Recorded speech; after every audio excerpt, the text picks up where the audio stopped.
All right, well, I will call the meeting to order of the 169th regular meeting of the South Slough National Estuary and Research Reserve Management Commission.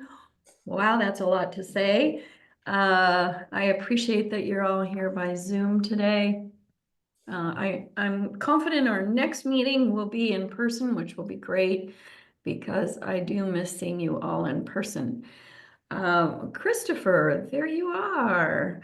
For those of you who don't know, Chris Castelli is our new deputy for land management at DSL, but he's not new to DSL. Chris, how long have you been with us?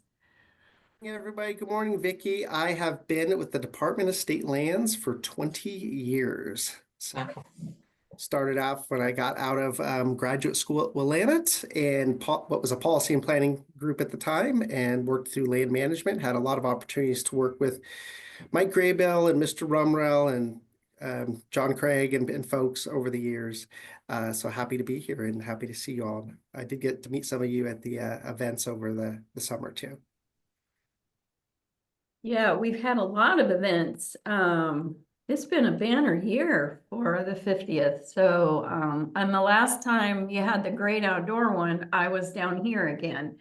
My daughter has traveled a lot, and just recently was in Geneva, Switzerland. So whenever she travels internationally, I end up coming down here for about 2 weeks to help take care of the kids because they're only 3 and 5. And that's a lot for the other spouse to manage all by themselves. All right, so great. Thank you, Chris. And we reorganized at the department to add a third deputy. So Chris, when did you start that? August? I feel like I started in August or even earlier, but September 1st was the Yeah. beginning of the actual. It's a lot. We've had a lot going on, folks, at the department, getting the Elliott off the ground and a number of other things. So we've all been very busy, particularly Chris. So I appreciate he found some time this morning between all these interviews we're doing. So, all right, let's do a roll call to see if we have a quorum. Let me just start with who I know are members. Cinnamon, Here. Laura Beth,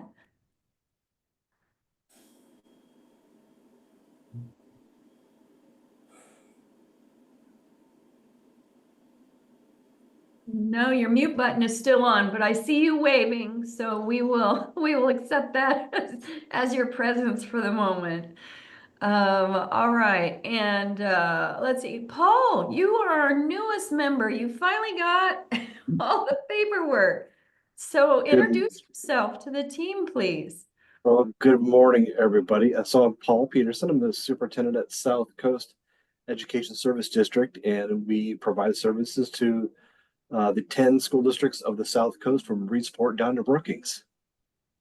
Woohoo, my old high school, Reedsport.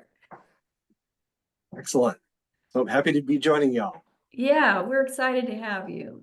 All right, Jessica. Here. And Cinnamon, you moved over to my other side of my screen. So now I'm scanning. Lance, you're here. You're just not on the screen. I'm here. Okay. All right. Chris Wall. I am here and I will come back on camera soon. I'm finishing some food. Okay. Maya. Here. Awesome. Did I miss anybody? Sometimes it's hard to focus when there's people all over the screen. And I think I'm on just one screen today, can't tell. And our fearless leader, our manager, Patricia Fox. All right, great. Okay, good to have you all. And let's see, did I already call Jessica? Okay, we're good. I'm gonna officially say we have a quorum. We'll move into approval of the minutes. Well, wait a minute, not yet. we're going to have introductions of everybody who also is here, and then we'll get into our meeting. So I'm just going to go across my screen so I see people. Deborah. Hi, I'm Deborah Rudd, Public Involvement Coordinator with the South Slough Reserve. And a very busy person during this 50th. Awesome. Alice. Yates, Stewardship Coordinator with the South Slough Reserve. Sean. Hello, I'm Sean Schooler. I'm the Research Coordinator at the South Slough Reserve. Allie. Good morning, Allie Holmes, Estuarine Monitoring Coordinator with South Slough. Awesome. Christine. Christine Moffat, Friends of South Slough. Yes, our wonderful partners. Thank you. I hope you're doing much better. Are you healing nicely? Yeah, I'm walking very well now. Oh, good. You know, us older people, I include myself in that. When we get injured, it takes us a whole lot longer to get better. That is for sure. All right, Stacy. Yeah, hi, I'm Stacy Strombaum. I am the AmeriCorps Estuary Explorers Educator at South Slough. Sweet. Jamie. Hey everyone, Jamie Bellinger. I'm the Education Coordinator at the Reserve. You have also had a very busy year. Jenny. Good morning. Jenny Kester. I'm with Oh, NOAA's Office for sorry. Coastal Management. Oh no, there's so many Jennys. Oh, Oh no. there's two Jennies. Jenny Keister? Jenny Kester. Yeah, I work with Kester, NOAA's Office for okay. Coastal Management. Okay, awesome. And Jenny Schmidt. Sorry, Jenny Schmidt. That hasn't happened in so long. Yeah, so Jenny Schmidt, I'm the Watershed Monitoring Coordinator at South Slough. Good morning. Awesome. Jennifer. Hi everyone, I'm Jennifer Kirkland. I'm the GIS specialist and UAS specialist. And behind me, I have my intern here, Fiona. Awesome. Nice to see you. Jennifer, do we start calling you our drone extraordinaire? I don't, we can use it. There must be a title for what you do, the drone stuff. We just call it UAS, Uncrewed Aerial System Specialist. Okay, that's not very exciting. We need something a little more dramatic. I'll put my toddler grandchildren on the task. And let's see, let's see, Ryan Scott. Hi, everyone. I am Ryan Scott, the restoration technician at the South Slough. Good morning. Morning. Fiona. Fiona was my intern. She doesn't have a mic in her screen. So. Oh, okay. That's one of my favorite names, Fiona. I just think it's so beautiful. Kathy, are you with us this morning?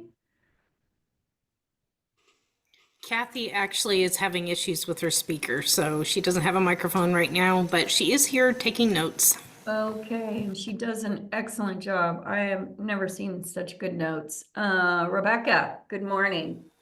Morning, Rebecca Muse, Operations Manager. And, oh, there is a page 2. Okay, who's on page 2? Adam. Hello, everyone. I'm a monitoring analyst at the Reserve. Awesome. Thank you, Adam. You're the only one on my page 2. Okay. All right, everyone.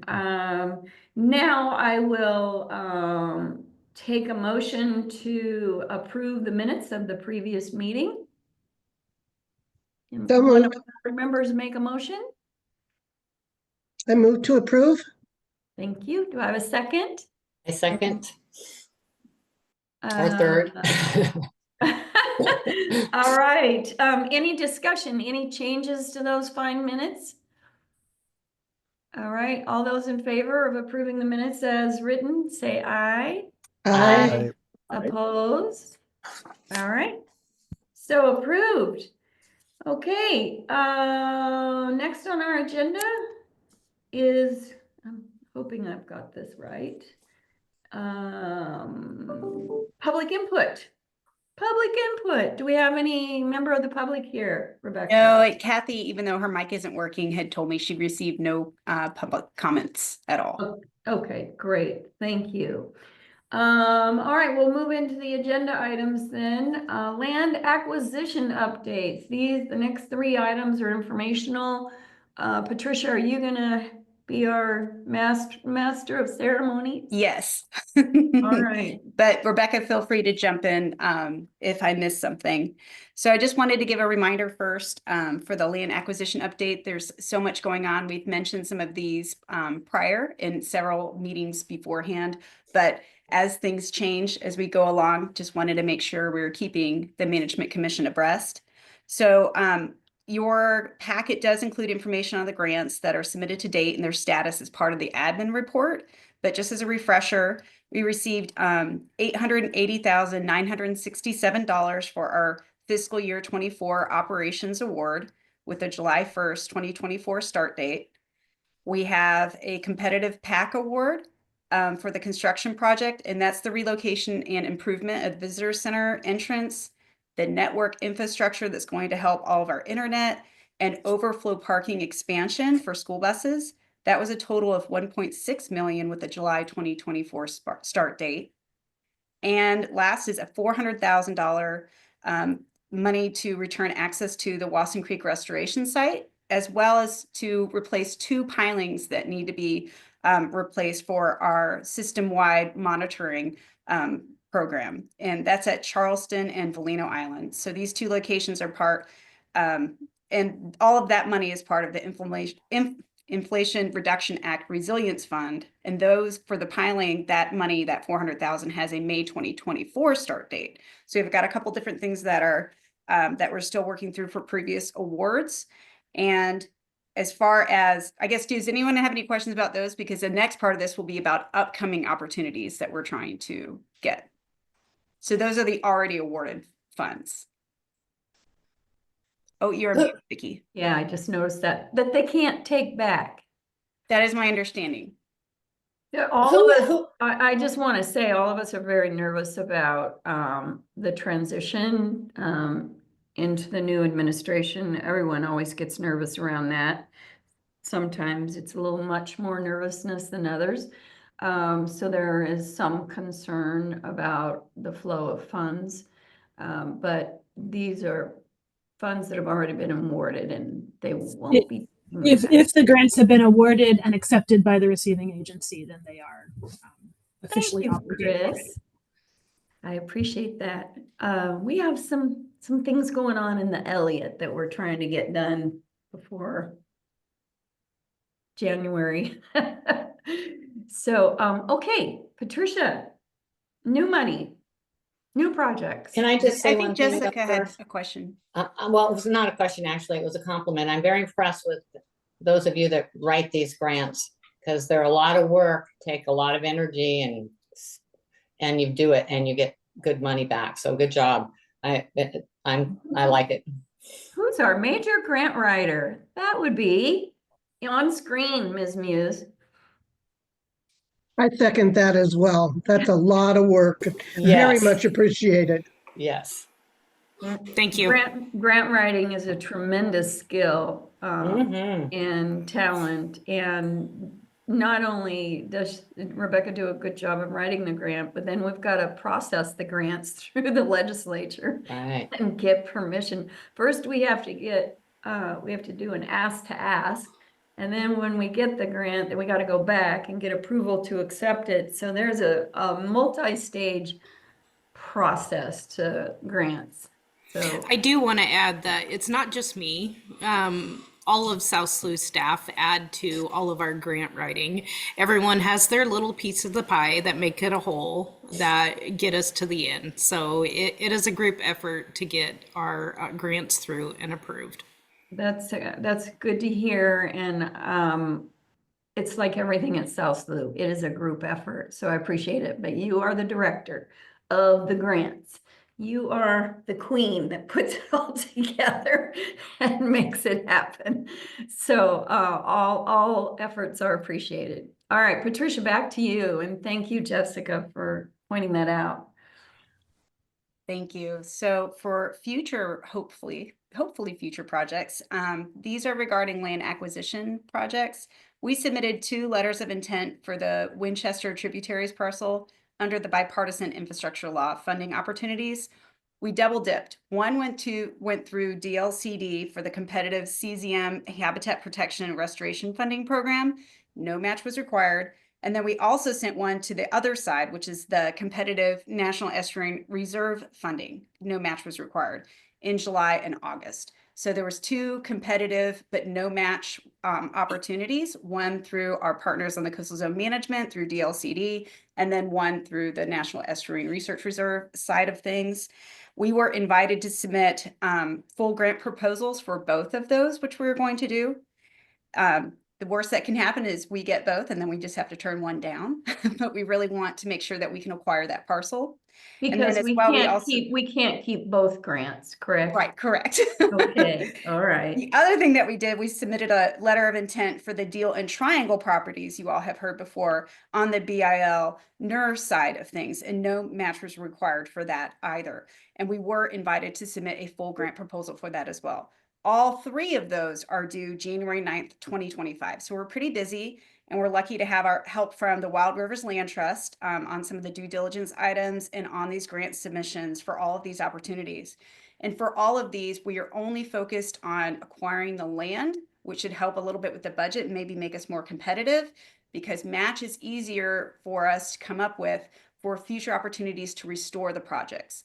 Prior times when we've applied for these, it was kind of an all-in-one package. It was to acquire it and restore it. So the budget was quite high.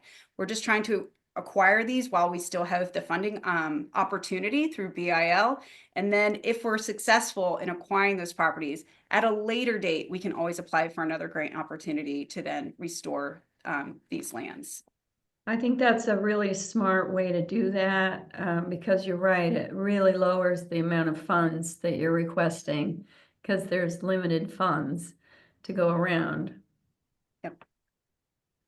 Does anybody have any questions about that before I move on to, oh, go ahead, Rebecca. And I do want to add that for our acquisition grants, the match that we're required to come up with is higher than for our restoration or construction grants that we apply for. So we've applied for these properties in the past where there was match required, and we couldn't make it because we would have to come up with a significant chunk of change to come up with that match.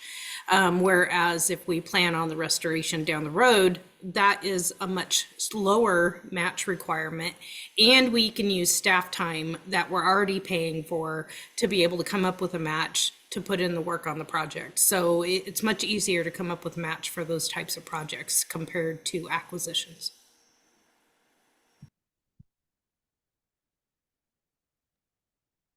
Okay, great. Thank you for that. Patricia, what do you have next? So currently, we're really working on getting those grant submissions ready to go and be obviously on time for the January 9th, 2025 submission date. We are also working on mineral rights assessment for the Winchester parcels to make sure that we have a good plan in place and an idea of scope of how many mineral rights could be expected that we need to extinguish. Which we've had That's the one with multiple mineral right owners, correct? Yes, and Okay. we did get a Dogami report that came back that the assessment was relatively low, pretty moderate for concern for the amount of errors. And we have a forensic genealogist that is giving us a ballpark on how many, what the scope of the mineral rights could look like, which I think is going to be far lower than what we had thought it was going to be before. So before, when we had submitted for a letter of intent for a grant, we had to estimate how much we thought it would be. It was kind of throwing a dart. We wanted to be more conservative, so it was way higher level than what we actually think we're going to need to include in our budget this time around for our grant submission. So that's some good news. We'll still have to go through that process, but is it lower because the value of the minerals is less? That, and there's less heirs than a lot of folks have actually deceased along the way. And of course, those rights could still be traced down through the heirs, but the number of heirs is actually far lower than what we had thought as well. So it's kind of both the value and the number of heirs, potential heirs. And what are the types of minerals that Dogami identified? They just put And it in Dogami is Department of Geology and Mineral Industries, just for those of you who don't know. And Rebecca, correct me if I'm wrong, didn't they just put it in a basic metals category? Because they had certain things itemized out like gold or other things, but this was just overall metals category. It's a pretty brief Yes, that's report. what they did. It was very Okay. generalized. Very generalized. Okay. Okay, great. Yeah, but nothing of high value. They actually give grades apparently on how high a value this is. And so we had gotten a lower grade, if you will, of value. Well, that's good. Yes. And as part of the visitor center entrance and parking expansion project, we have completed a land exchange agreement with the adjacent property owner. This is the Lees. They own and operate Devil's Fork Pallets Company. We finalized that land exchange agreement, and we're currently awaiting a county permit for the lot line adjustment that is needed for the appraisal, since there are 3 tax lots involved. A survey was conducted last month, and we are awaiting those results as well. And we're having help from Real Property Division of DSL on a lot of this work, as well as Wild Rivers Land Trust. But that is proceeding. We're just waiting on a county permit for the moment. Okay, and I do want to recognize our Bend office here because they provide a lot of the assistance that y'all need for our land acquisitions and anything else. They're really spot on about that. They definitely have been very critical in helping, especially with the mineral rights piece. And then last but not least, we are applying for 2 positions through a non-competitive BIL grant. The grant is up to $200,000 per year for 3 years to help recruit for 2 new staff positions directly related to the BIL grant projects for administrative support and project management support.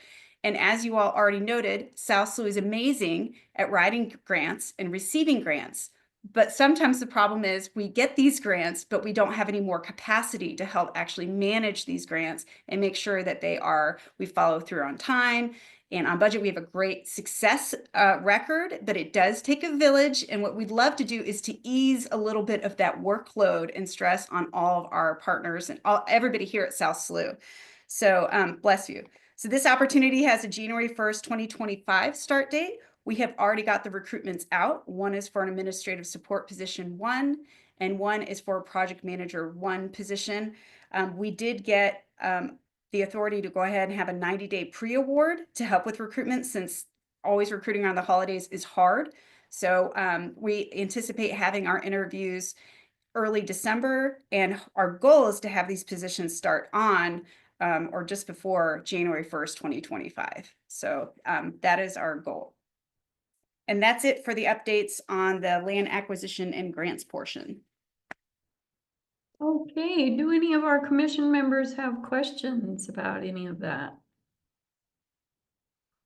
It's just a busy time. Okay, did you have, let's see, that's land acquisitions. You have proposed activities discussion. Was there something I there? have just a quick management plan update overall that then will morph into that topic of the proposed activities, which I'm not asking for a vote today. It's just more informational to get a pulse on if management commission would be supportive in pursuing and to help answer any questions that folks may have for further research for us. But before we dive into that, just as an update, I knew when I took this role that the management plan was expired. It had gone from 2017 to 2022, and I knew it was going to be a task to get that updated. I have just started working on that with some staff. Our boundary will need to be updated because in May we did get it approved through the Federal Registry for our boundary update. But there's also some things that are a little bit different from when my predecessor and staff had worked on this. In spring of 2023, NOAA had updated the template to make sure it included certain things so that weren't previously in there. So there's some updates that need to happen. But the good news is I did receive approval from NOAA to have the plan start date as 2024 to cover the time period up to 2029, and that those 2 gap years between 2022 and 2024, I could just mention any significant changes, but we wouldn't have to backdate it 2 full years, because by the time this gets completed it would feel like we would have to start it again. So that was good. Also, a lot of our cooperative agreements are expired, and they've been expired for some time. And I thought that our cooperative agreements, now this could be with our tribal nations, this could be with the Bureau of Land Management, this could be with Oregon Department of Fish and Wildlife. We have a lot of cooperative agreements, and almost all of them are expired. My fear was they all had to be updated and active when I submitted the plan, because that involves a lot of our partners, and those timelines are relationship based, and I can't force those timelines always with a lot of different folks. But the good news is that really they know I'm working on all of those contracts, and I am working to update and make sure they are all valid. A lot of folks have retired or moved on in those positions. So I think it's really important that we always have active and updated cooperative agreements in place. But the only one that's actually required for submission of the management plan is between NOAA, the Office for Coastal Management, and DSL. And so I think, so that was kind of good news that I could continue to work on updating and making sure all of those contracts are active and updated and on good standing with our partners. But it's not a requirement. Patricia, how many of those contracts out there exist that you have to go through? There's a spreadsheet. I think there's like 15. Well, when there's a spreadsheet involved, that means spreadsheet. there's more than 3 or 4. Oh, yes. There's like 12, maybe a dozen to 15. And I think all of them pretty much are outdated. So, yeah. So while it's important to make sure that we work on those, and I continue to do so, it would be a time issue of when I would be able to get all of those updated in order to submit. So I was actually quite pleased that I can continue to work on that while simultaneously it won't hold up submission of the management plan when we get it updated and ready for submission. Okay. And you will be taking some medical leave too. When is your medical leave? February 4th is my surgery date. And my goal would be to see if I can get this in really good shape before then. Okay. That's my goal. It's not a promise, but that's my goal. All right. And of course, we want to make sure we have our 2 new positions hired and trained up before I go. So hopefully those 2 folks can also help Rebecca while she's still steering the ship and everybody. And then hopefully be back in time to make our annual voyage to DC in late March. So that's the hope. That is an ambitious schedule for someone going into surgery. All right, so Rebecca will be acting manager while you're out. And okay. So if any of you have questions, then please direct them to Rebecca, but Patricia will have an out of office on her email when that time comes. Just wanted you to know. And then you go back to DC in March, end of March.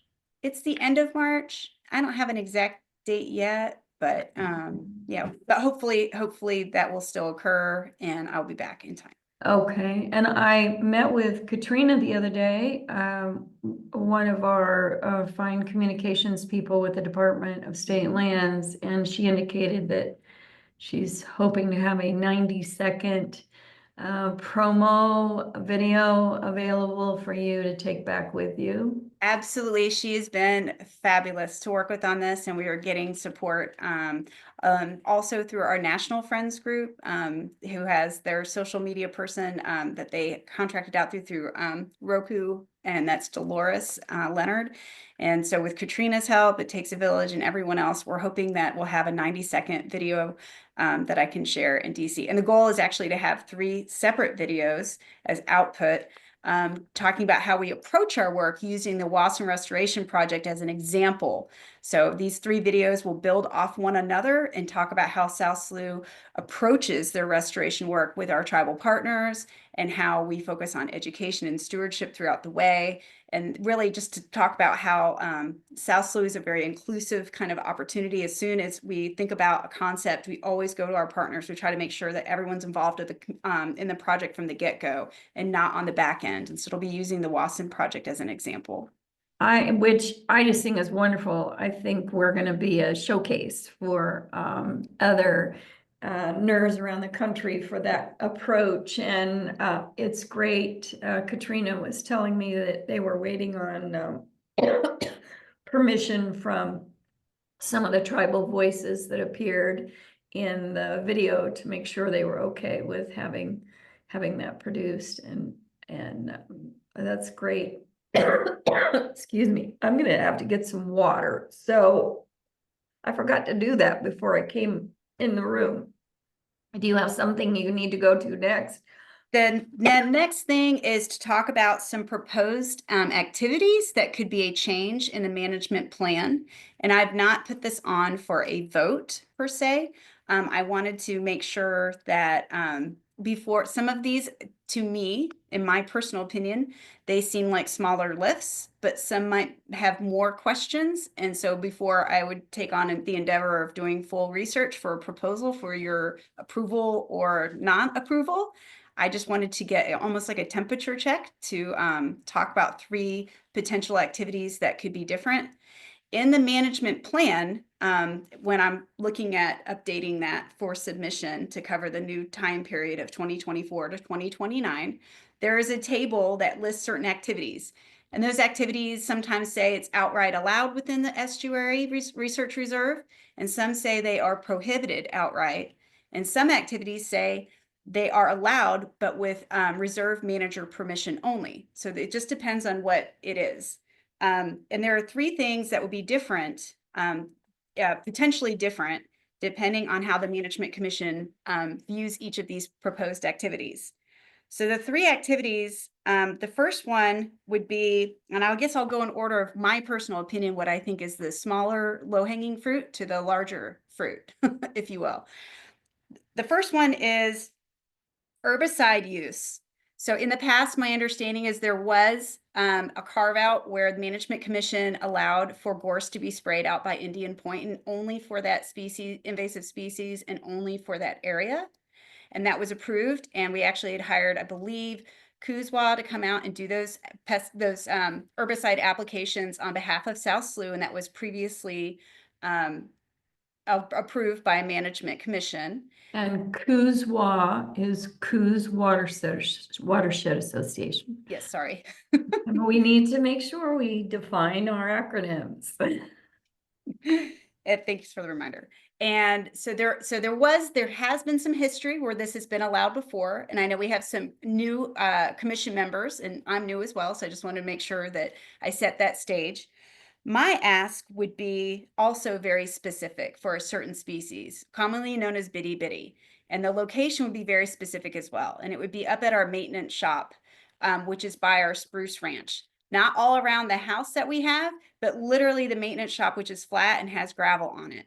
And the reason why is because this invasive species spreads very, very easily.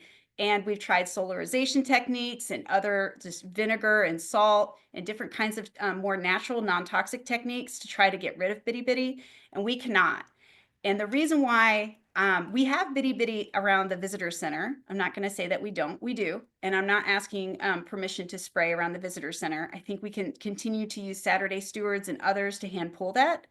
But at maintenance, that area, we wash kayaks, we wash the vehicles. It's where our maintenance vehicles are housed. And those maintenance vehicles go all over because they're taking care of all of our trails and all of the lands that we manage. So frankly, we're spreading that invasive species, in my opinion. And the harm that we're doing by not spraying it is more significant than if we controlled it. Not to mention that we'll have to constantly add more and more and more gravel because it is taking over that entire area. But that is why, it's because of the transport of those vehicles and those kayaks going all around the reserve that I feel like we're actually spreading that invasive species. So my ask would be if we could use an herbicide to specifically counter bitty bitty, and only at that location, which is very flat, I will add. So our view of how much caution we'd have or risk of any kind of like herbicide going down into other areas is very, very low. And I did make sure to check in, of course, with our stewardship coordinator, Dr. Yates, and other staff to make sure that this is something that they would support, and staff are supportive of it. So that's my first thing, and I'm not asking for a vote today. I just wanted to see if anyone had any questions that I could come back at the next meeting. Maybe I would ask for a vote. But if you have any questions or want me to do any additional research, I can do that. And we also have checked in with some of our partners over at Coos Watershed Council to see, have they had success in spraying? And they have for Bitty Bitty.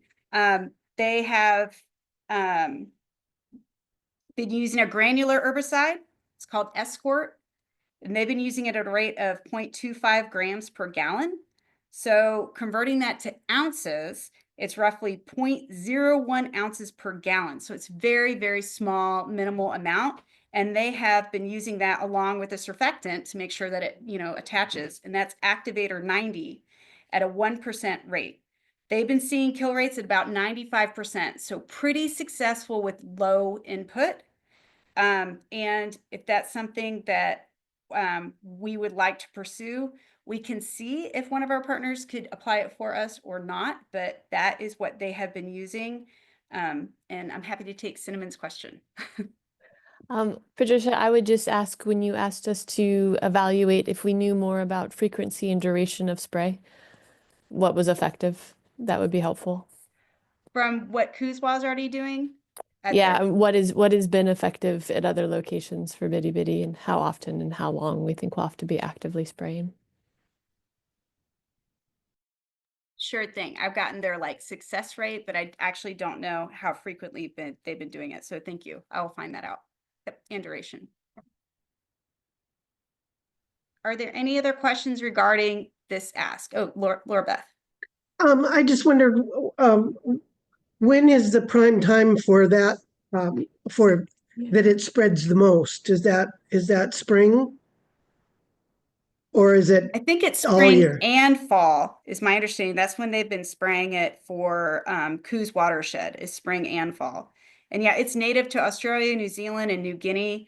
It favors dunes, grasslands, and scrub and chaparral habitat, and it spreads through the roots and by stem fragments. So what it does is it disperses by burrs, and those burrs attach to the fur and feathers of animals and also to your clothing. You can look at Mike Allman at the end of the day, our maintenance lead, and he will have these burrs all the way down his pants that are just stuck to him. And again, these are maintenance folks that they're charged with going all and around to take care of the reserve. Wow. Okay. And if we put this off for another 3 months before we vote on it, what kind of detriment will that have? I think that's okay. That's why I wanted to start this conversation earlier than later. I think we're at the point now where we need to start thinking about it, and I think that it's okay. I think we're fine and we're in good enough shape now, but it's something that as I'm updating the management plan, it seems to be in good timing, because I could go ahead and include that as an activity that's very pointed while I'm updating that management plan, and at the same time not wait until it's too late. And then I come to the management commission, a couple of years from now and say, oh, we don't even have any gravel left at all. And now all around the visitor center, we have Bitty Bitty everywhere, and it's out of control at other locations. Okay, thank you very much. Thank you. And Alice also had said this breeds disperse during the fall in the chat. Thanks, Alice. Rebecca. Actually, Patricia just mentioned it. I was just going to mention that Alice commented in the chat. Alice is our professional invasive species person, so she might be able to ask or answer some of these questions. Yeah, I think just talking about Laura Beth's question about delaying an answer to whether or not to move forward with this and the impacts of that. I would say the damage is done this fall. I mean, the seeds are already produced, they're already ready to go. And so spraying it at this point really wouldn't minimize that seed spread. And so it is really trying to manage this before next fall is a pretty important step. So I think we do have the time, and especially just thinking about the spring. So if they want to spray in the spring, then we would like to have an answer before then. Okay. Well, let's get this right on the agenda for our next meeting in February or March, whenever we are going to be doing that. And thanks for the comments on, I'll make sure that before we have that vote, that I'll include all that information that Cinnamon noted. Yeah, and I think what might be helpful is a report from Kuzwa about their success rate that you indicated, just a letter, a short memo or something. You bet. Filthy. The next thing, again, not for a vote. Can I ask a quick question? Oh, I'm sorry. Go ahead. Sorry, I just one of the things I'd like to hear about in the topic would just be whether there's any issues with any of our cooperative agreements. If we did take this action to approve it, does any of our cooperative agreements would they be impacted by that? That's all. Thank you. It's a good question. Thanks for that. I don't believe so, but we will double check and I'll report out. Okay, what else have you got? That was only number one. That was only number one. The second one, again, is so this is the one that I would say is kind of in the middle. This is increasing trail accessibility for able challenged persons. So my understanding is that this topic has come up to the Management Commission before, but there was different members that made up the Management Commission. So I'm bringing this back. I do not know why it was not supported before. I won't pretend to know, but my understanding is this did come up before. I'm interested in increasing accessibility for able challenged people at South Slough. There are a couple of potential sources through a grant program and just through a flat out donation from another entity to acquire and be gifted a golf cart through either a grant or a donation. We've not applied for any grant. Just want to make that clear. We've not received any golf cart, but there is some opportunity to acquire one. And the concept is we would basically add this to community programming for an advanced hike. So folks would sign up. It would be like through our calendar, like if you want to go birding or you want to go on a hike, guided hike right now, you sign up as a community member. So you would sign up. We would have a South Slough trained person that would drive the golf cart with folks at all times and only on certain trails that were permitted to be on. And the thought is railroad, maybe Big Cedar. We have a future universally accessible loop trail planned that will be by the Wasson restoration site that doesn't quite exist yet. So our thought is we have up to maybe 3 different trails, and it wouldn't be any other trails because they're not conducive for a golf cart. Either the terrain is too steep or there's too many tree roots or they can't get over our bridges, our boardwalks, not our bridges, but our boardwalks. So it would just be on certain locations. I also think that this could help with maybe some summer camps and different things when we host kids that might have some challenges along the way. So we would have it. The reason why I'm bringing this up now is because one, in the management plan, it does say that, off-road vehicles are prohibited. I did check in with our government relations manager, and they were saying that in Oregon, all motorized off-road vehicles are classified as ATVs, and those are divided into 4 categories and are regulated accordingly. Golf carts are not listed in any of them.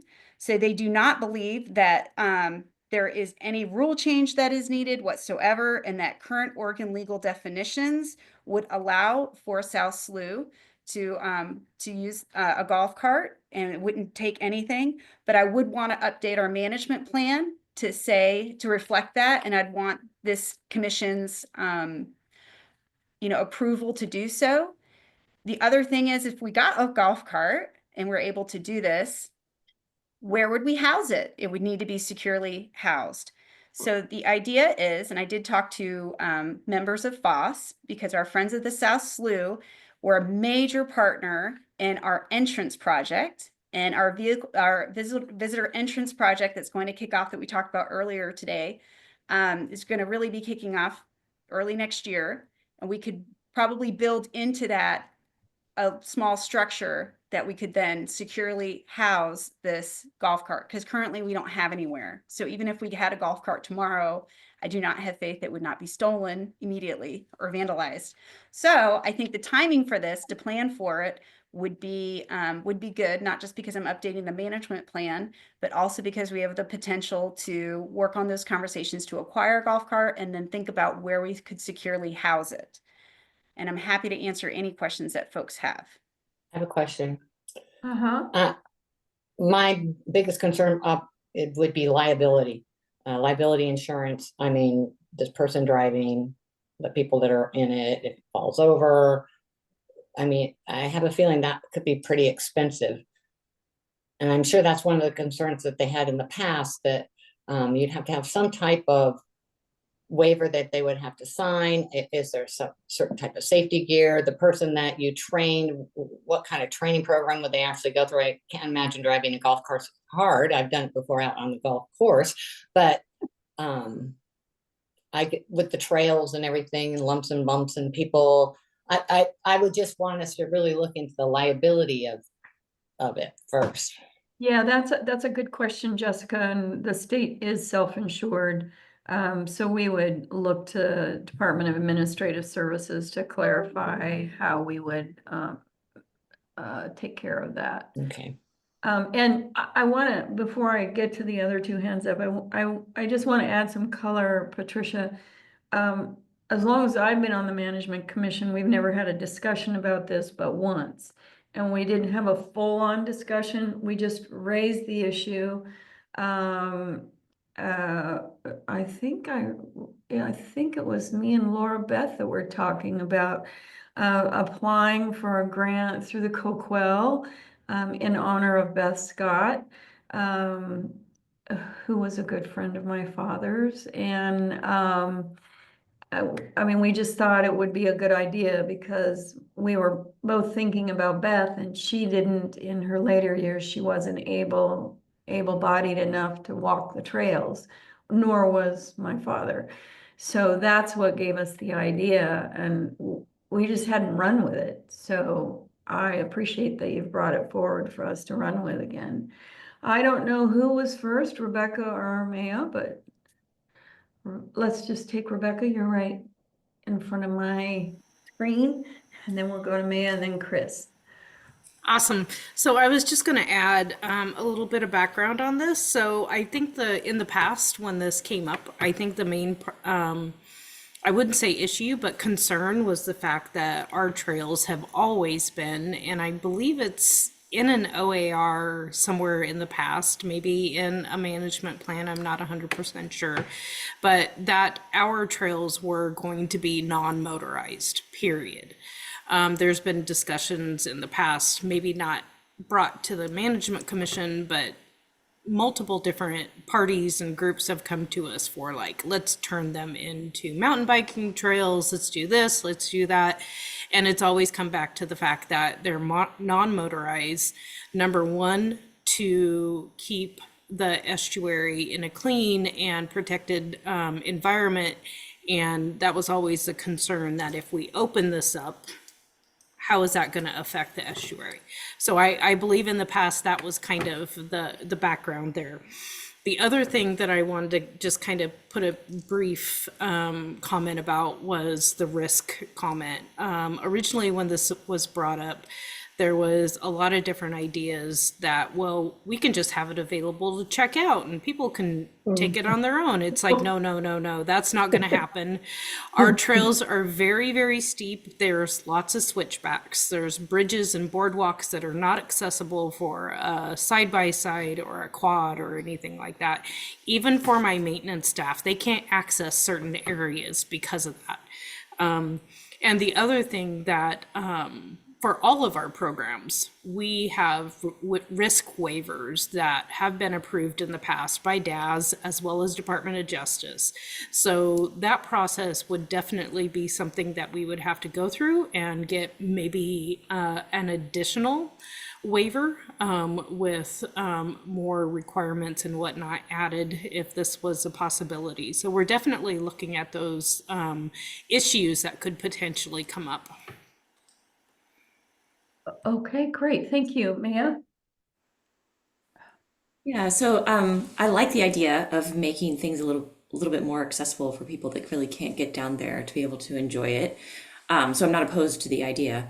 I guess my concerns, in addition to the liability that's already been covered, is more that there might be quite a bit more demand than you think. And so how thinking strategically about how you might advertise such a thing, if you advertise it at all, and do you have the staff to accommodate very individual asks of being driven around and how many and that sort of thing, and just kind of, and I'm sure you all would give that thought anyway, but I can imagine there being quite a bit of high demand to get a golf cart tour. So how do you screen, or how do you advertise or offer that without opening up a little bit of a floodgate, would be my thoughts on it.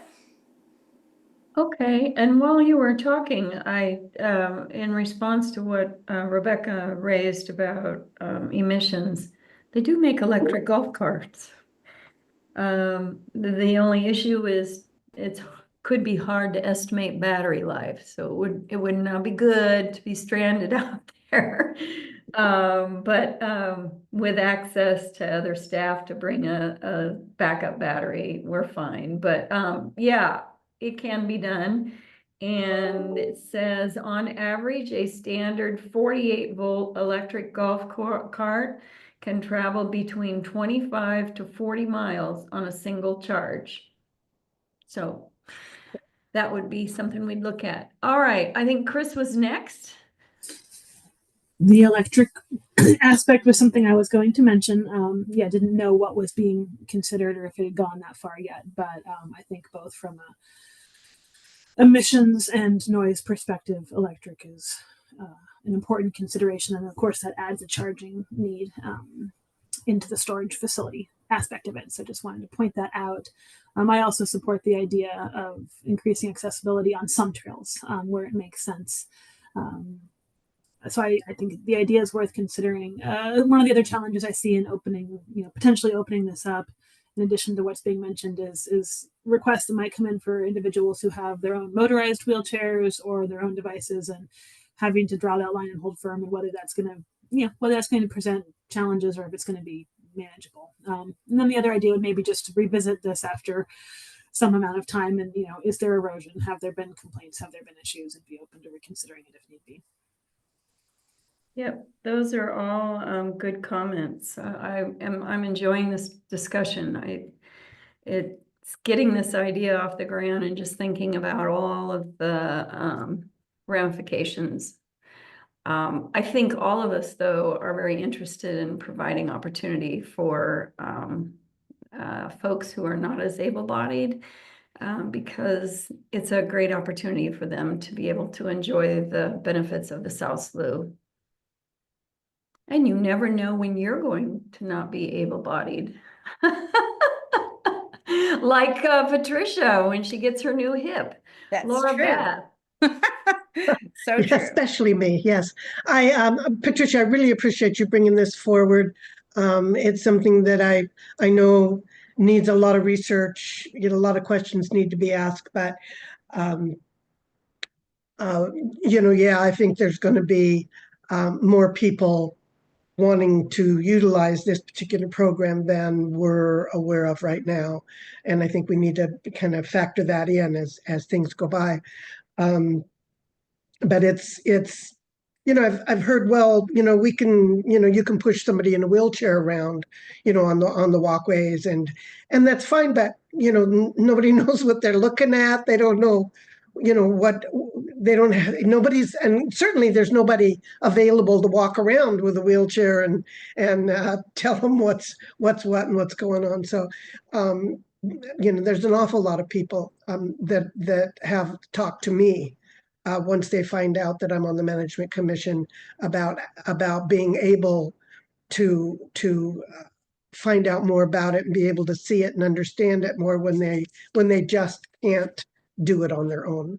So I really, really appreciate the effort that you're putting forward on this. Thank you. Okay, do you want to, Patricia, do you want to assign someone to do a little more research? Potentially, it sounds like my purpose for today is to bring up a couple of ideas. Just because they're an idea doesn't always mean that they're going to be supported. And then just to hear the conversation so that we can continue to do some research. And then eventually my goal would be to bring it for a vote for management commission. So I think I'll have to think about who I can assign to this. I think it's going to be mine, working with Rebecca, but more to come. And again, if I do feel like I have enough research done and materials done in advance, you will see in your next meeting that I will ask for a vote. So it'll be an action item instead of an informational item. So I think my hope would be the first bitty. I could ask for a vote in February with the research that I can bring. And then we'll have to see on this one because it's a little bit meatier. And the third thing I was going to bring up is even more meatier. So it's, again, before we do a ton of research, I wanted to get a flavor for how Management Commission is feeling about this particular idea. So Vicki mentioned our drone expert, a special pilot, Jennifer Kirkland, earlier in introductions. Well, we have 3 drones, 2 small and 1 large, and they're called the unmanned aerial vehicles, which most commonly are known as drones. And they help us monitor and collect data, take landscape scale pictures, among other things. Well, also we have a drone that has LiDAR capability. That's our larger drone. And so LiDAR is a remote sensing method used to examine the Earth's surface. And we can collect data on a landscape scale or for areas that are really just hard to access, physically hard to get to, that make using drones highly desirable. Now, not a lot of folks, other agencies, tribal nations, not a lot of folks know that we have these drones, but word is starting to get out that we have these really cool monitoring equipment tools. And I have been asked if we can send our pilot with our drone to help collect some data on multiple occasions since I've just been in this role the last like 8 months.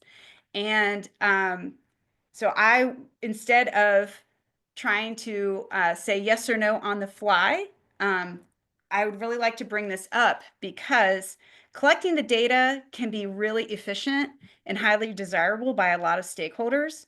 And we do not currently have an official drone program at the Department of State Lands, but we are involved in creating protocols at the national level for drone use at the NERRs, and we have a licensed individual, Jennifer Kirkland. If we start promoting our equipment through our website, outreach, and location, that we have this capability to take data, like if we start putting on our social media feed or on our website and really start to promote all of these awesome things that we're doing, I have a feeling I will start to get more and more requests from other stakeholders asking if we can come fly our drone and help collect data. To date, I have allowed it 1 time, and it was a BLM project in collaboration with the Siletz Indian tribe on a stage 0 habitat restoration project. And this is around Florence and Reedsport. There's actually 2 locations. And I allowed it because I thought we could use that data to compare with our Wasson stage 0 habitat restoration project. So while it wasn't our project and it was outside of South Slew's property, it was a very similar project and research point that I thought could be really nice for a comparison. But that had Jennifer Kirkland as our pilot, along with Fiona as the observer, because there's 2 people that are required for a flight, to go drive, take a look, see if they could, do it, what the protocols would be for doing that flight, and then of course picking the weather and the time that would work for actually doing the flight. And then after flying those drones, of course, on the back end, there's processing of all of that data. So you can imagine that it could be a resource concern if we get asked all the time to help with some projects that we're really interested in the data, but we may not be able to support. Additionally, we are self-insured, as Vicki mentioned. So I've already checked in with risk management to ask, when I had allowed that 1 flight off-site that I just mentioned with our other stakeholders, if we were, quote, like more at risk per insurance claim, and they said no. However, I would say that my feeling of a drone being shot down right now at South Slough is probably pretty low. But when you start taking it to other people's property, you have adjacent landowners and other areas that may not be as familiar, the likelihood that something could go wrong with that drone could increase. And then, of course, you know, being able to recoup, these are very expensive machines. So being able to then buy a new one could be quite hard. So my thought is just to see if Management Commission would be in support of exploring whether or not we could recoup some fees as part of a fee schedule, much like you guys approved for the commercial kayak outfitter or Spruce Ranch, to add it to the fee schedule, that if by the reserve manager, that if I approved it on select projects, because I wouldn't want it to make it like an open the door all the time, but just on select projects, if we wanted to support that, what would that look like? Can we recoup some fees for staff time and maybe at an hourly rate? Could we recoup some fees, not to make a business out of it, not to compete with the private market, because you have businesses that, of course, you can hire to fly drones for getting this data. So we wouldn't want to compete with private market, but it's just on a case-by-case basis to see if we could help cover our costs. On the particular instance where I did allow it, they even wanted to give me money. They were like, well, we can reimburse you, BLM did. But there wasn't time to set up an interagency agreement. When these drones need to be flown, it's weather dependent, and they're also trying to capture specific data. So we needed to get out there when the water level was at a certain rate. You were not going to wait for 3 months for you to get some cooperative agreement in place. And then, of course, I had to make a decision whether or not we would support it and be able to go out and do this one-off for this other project. And after the fact, even if they had said, well, can I buy you some equipment or can we reimburse you for something now that we know how long it took y'all? I couldn't accept the money because I did not have a contract in place prior to the service being performed. And there was no time to try to get a contract in place. So my thought is, if there's support in further just exploring this concept, I would have a blanket, we'd maybe have some sort of blanket fee structure and also have a blanket cooperative agreement that would help limit risk and liability and really state what they need to provide, whether that's an observer or if we have to provide the observer. And then they would have to sign that prior to agreeing to take that on a case-by-case basis. And that would be something we would work very steadily on with our procurement contracting folks and DOJ. There are other agencies I've already started to talk to ask how they are handling this, because we're not the only ones who have drones. So I've started conversations with ODOT, ODFW, and others. Oh, sorry, and it's Forest Service. Thanks, Alice. Sorry, not BLM, but that's that project with the Sletz Indian tribes. So what I'd like to ask is if this is worth pursuing. There's a lot to think about on this. So I think this is a heavier lift, but it would be pursuing some policies, what kind of project criteria, what kind of parameters. And again, I would do a bigger lift into insight into like what other agencies are doing and how they're handling it. How would we handle the observers, liability, fee schedule, and what would that base price even look like? So that is my exploratory idea, is just to recoup costs in some way. But if the thought is that we don't really want to explore that, then that is fine too. Just wanted to bring it up as a potential idea. All right, we have our first hand up is Chris Wall. No, thanks, Patricia. I think that was well laid out with what you're thinking of, and I'm always open to exploring ideas until you until you research things. You never know, right? I will say, not working with complete information, but if the drone equipment itself was federally funded under a grant, and if the staff time for the person operating it and or the observer are federally funded, there might be some other considerations that are going to come into play here that you would need to work with our office through Jenny Kester and our office on, just in terms of costs and environmental compliance potentially of individual projects that it's flying for. And so again, I don't know where that federal dollar intersection is, but that does trigger some other considerations. And I would just say our pilot's not federally funded, but the drones were with federal funds. Another consideration too is currently our drones are Chinese made. And so there have been some concern about from NOAA to get American made airframes instead of Chinese ones. And anyway, that may change with the upcoming administration, but just letting you know that, right, there are some limitations that are currently in place, and airframes only last for so long anyway, so the drones will eventually have to be replaced regardless. And I think it would be in our best interest to find an American made drone regardless of that. But yeah, there's a Well, lot and going on with the I program. certainly don't even know the suite of considerations there. I just want to say there probably are some. And Yes. address Okay, that's good to know. Okay, Maya, and then Jessica, and then Cinnamon. We have a lot of conversation this morning. I love it.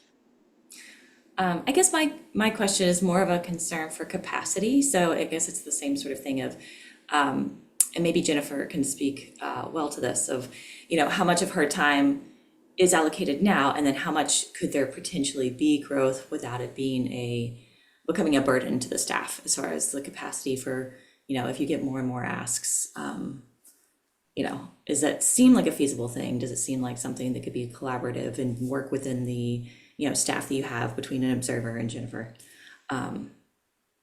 So I think that would be my concern. It's just like, what is the capacity, if it's allowed, if you can do it with NOAA, if you can do it given the drones you have. That would be my question. Okay, Jessica.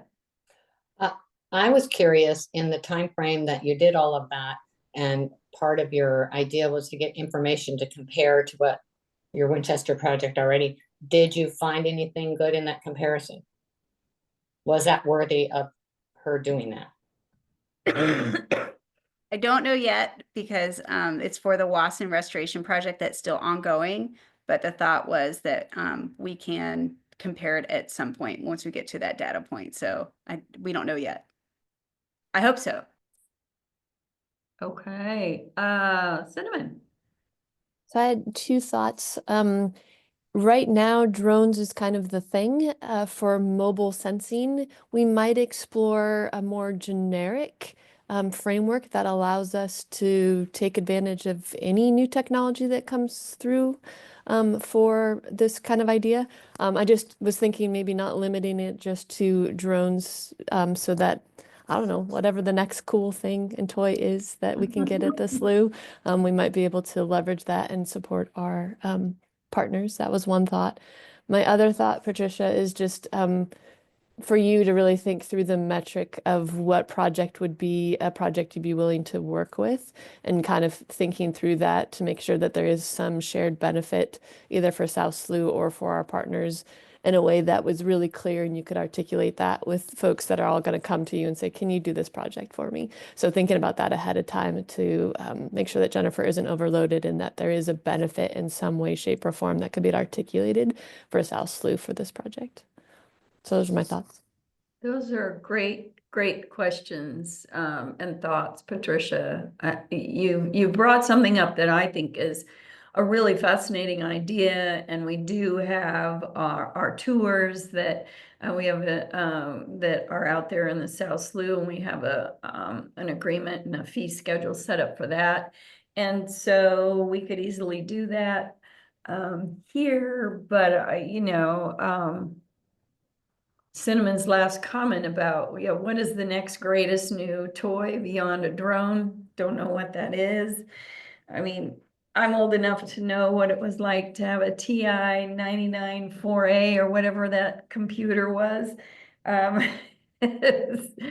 So it expands exponentially. So yeah, writing a more broad policy to include any advanced sort of technology might be helpful, but it does sound like there's some interest here to continue to explore.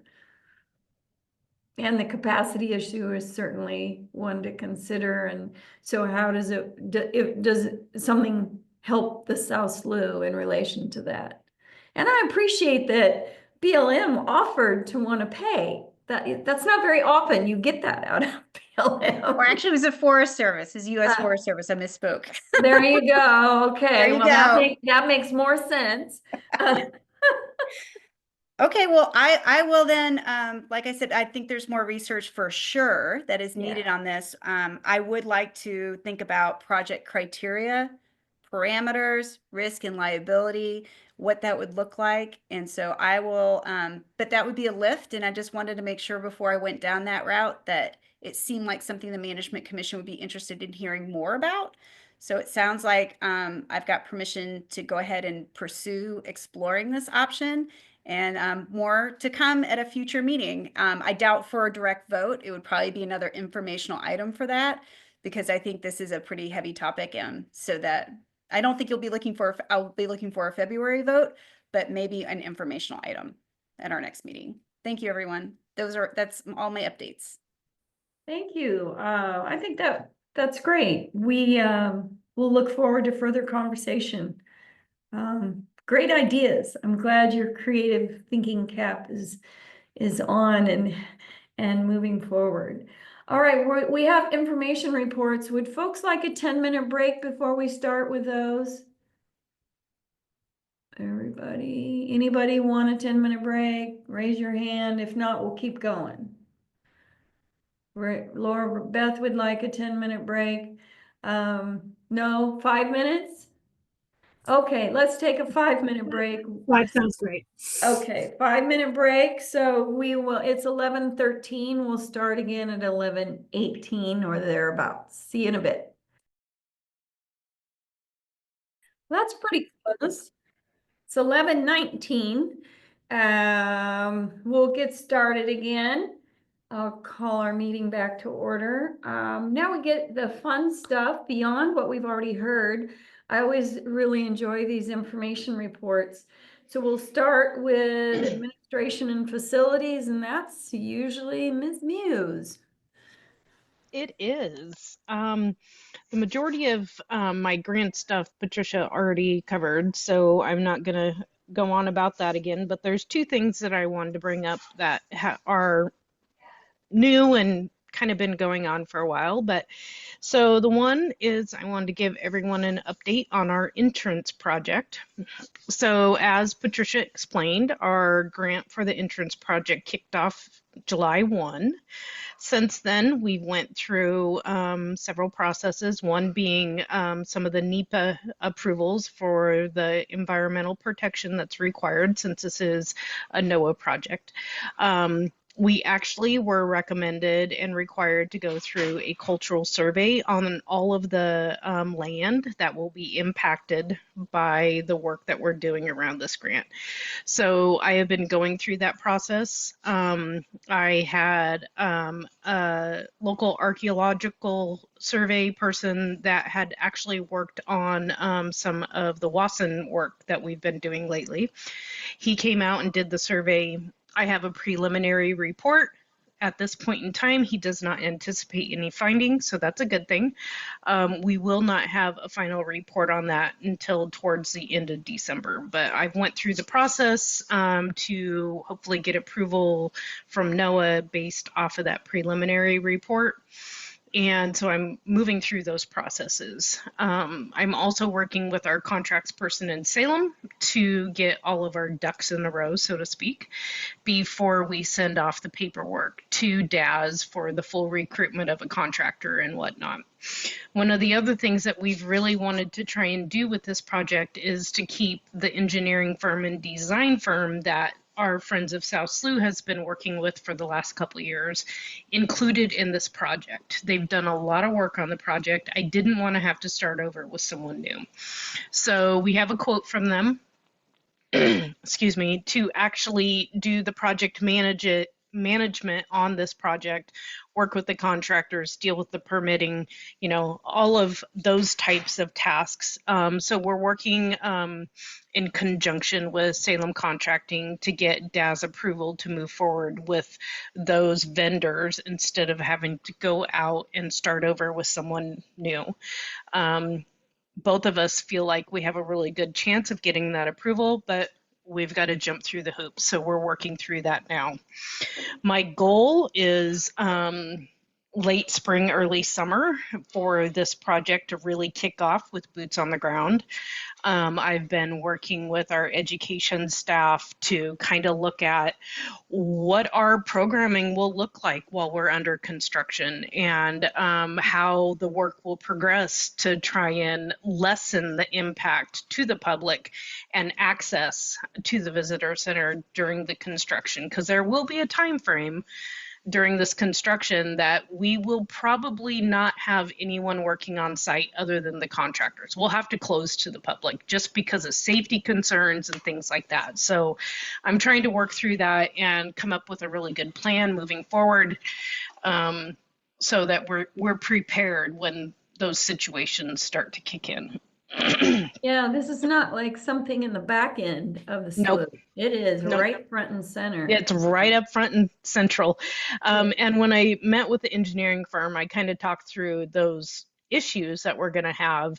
And they said there could be some scheduling that we do to try and lessen it, do it in phases, where we can continue to have the visitor center open until we can't any longer. So we're going to work through that and come up with a really good solid plan to try and lessen the impacts and continue with access for the public as long as we can.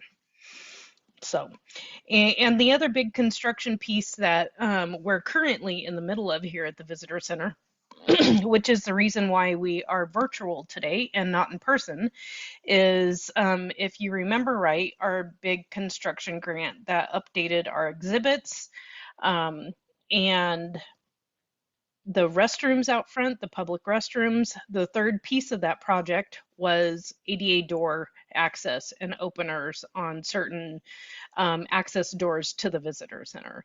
So this week we have doors being pulled out and being replaced every single day. It's really kind of nice to see our really neat and new doors go in. It kind of makes me wonder how we put up with those old doors for so long. But we are literally today, I would just say we're in construction chaos, because each day I come in at 6 a.m., open up the doors for the contractors, and they're starting on a new doorway. So the goal is to have the majority of the big heavy lift and work done on this by the end of the week. We've got the security company coming in and setting our alarms up again, as well as locksmith, doing the usual keys and things like that. So it's never a dull moment at the South Slough, and we always have something going on. So those are mainly the two things I just wanted to focus on. So the next time you come in for a management commission meeting, we will have brand new beautiful glass doors installed, and all with ADA accessible door openers. So we are trying to get to the point where we're more accessible to the public. So that is my report.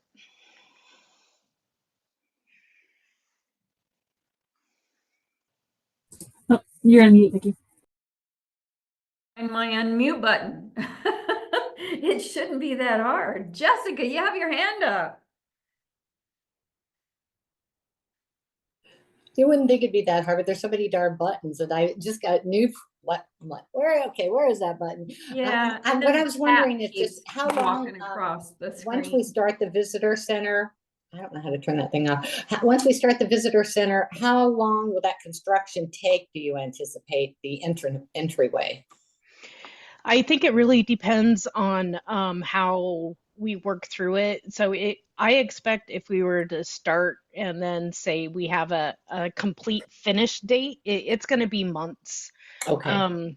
It's not going to be a quick fix, because we've got infrastructure going under the ground. We've got our island being removed. We've got new driveway being installed.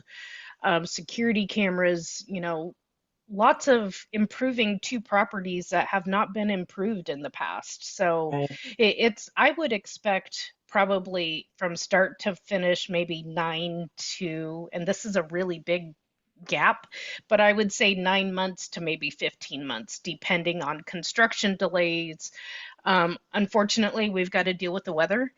Right. That's always a big question mark.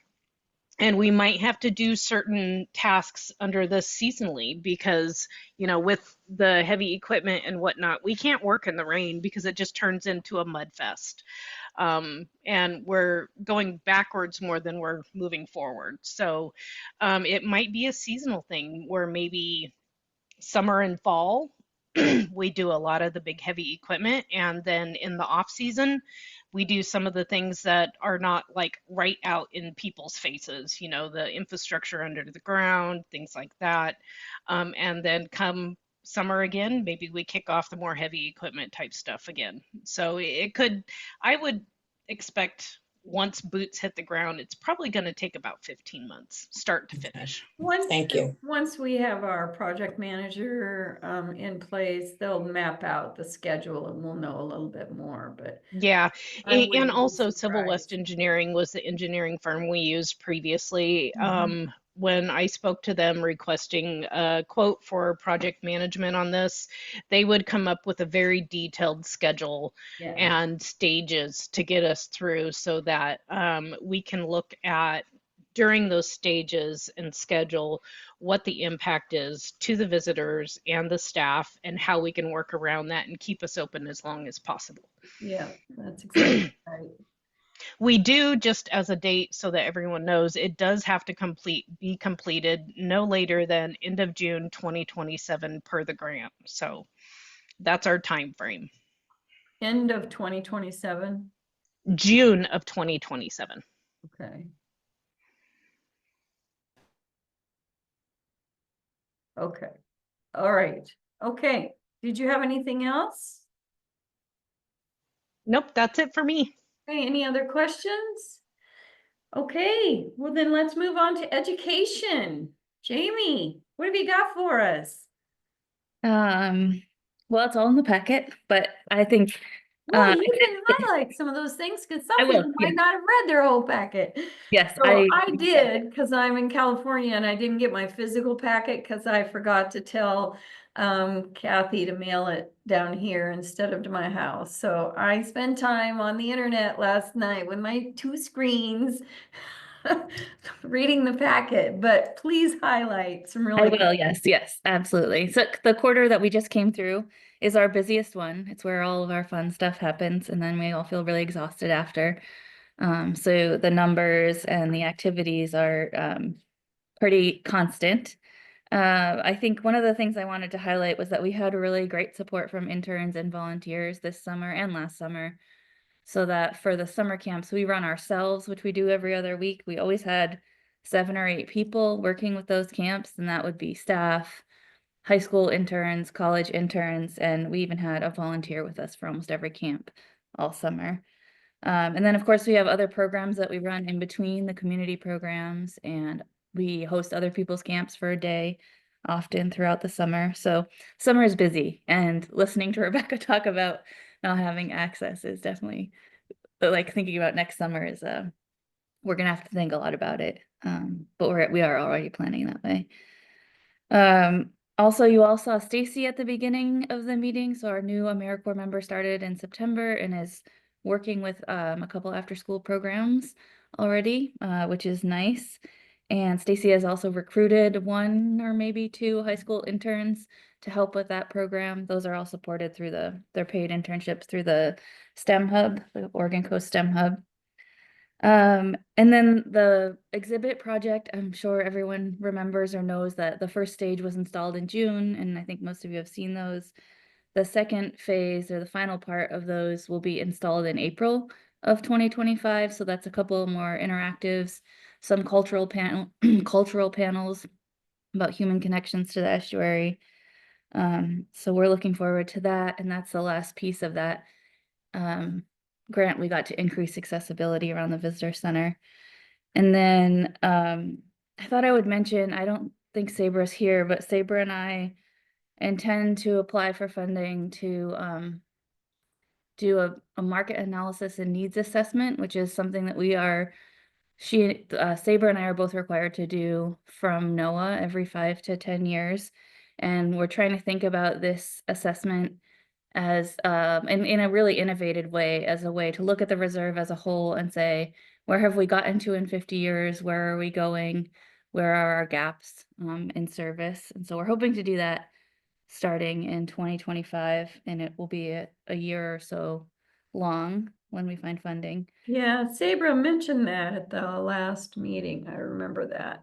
Yep, and they're here. They're up next. Okay, great. Well, Sabra, I'm stealing this one. And we're hoping our first goal, our first look for that is going to be in the Science Collaborative. We were chatting up other people at our annual or our national meeting because we're hoping to get some other reserves on board with the concept. And then the last thing I just wanted to say, everyone knows that we did do all those 50th events, but it made things very busy, and they were particularly busy for Deborah, which has already been said, but I think can't be said enough. So I just wanted to mention that. And if you look in your packet, you can see a lot of that summarized by Deborah.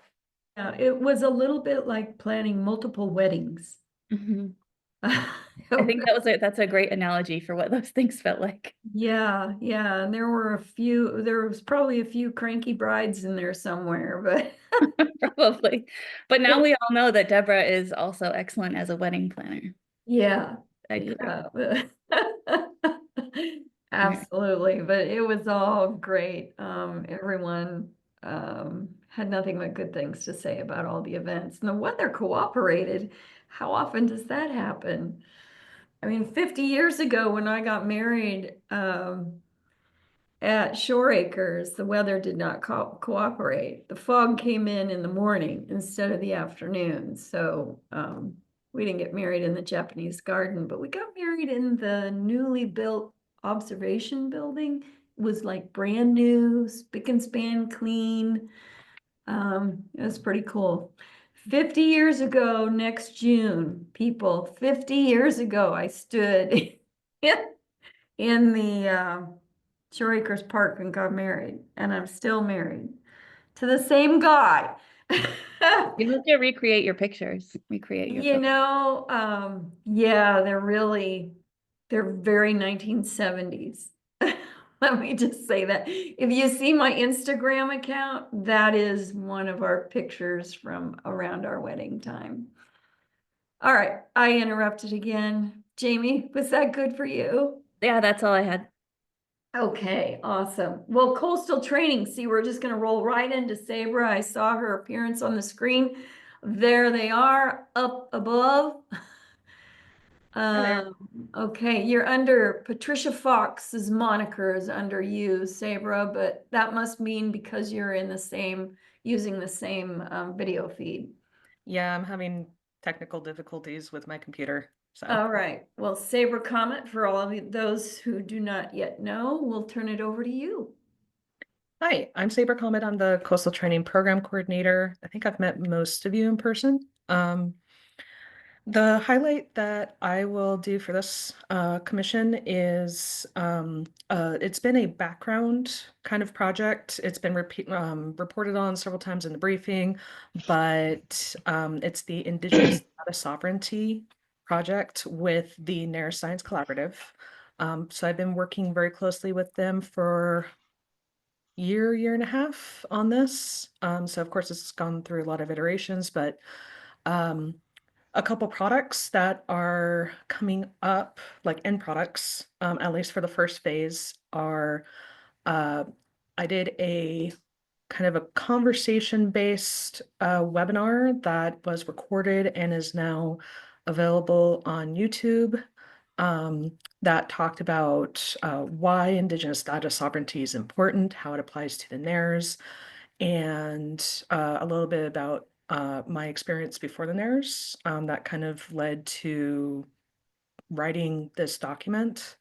There is a lot or several case studies from other reserves in the written document that again is kind of giving the baseline for what it is, why it's important. And then some examples of how that idea has or practices have been done, of course, at South Slough, and then a couple other reserves.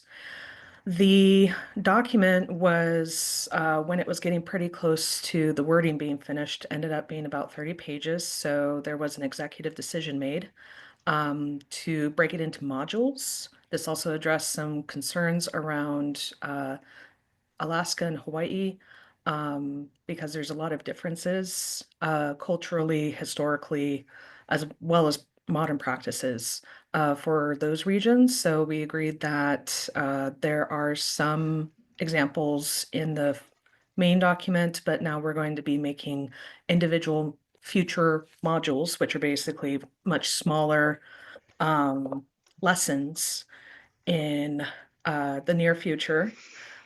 We have really good support from the SSNERR Science Collaborative, the Indigenous Knowledge Working Group, as well as some other partners. And this has already been a discussion at the DSL DEI committee and was a short webinar, I think about 6 months ago, kind of introducing the topic. And then I believe Chris started getting a lot of questions on how this can be implemented at the agency level.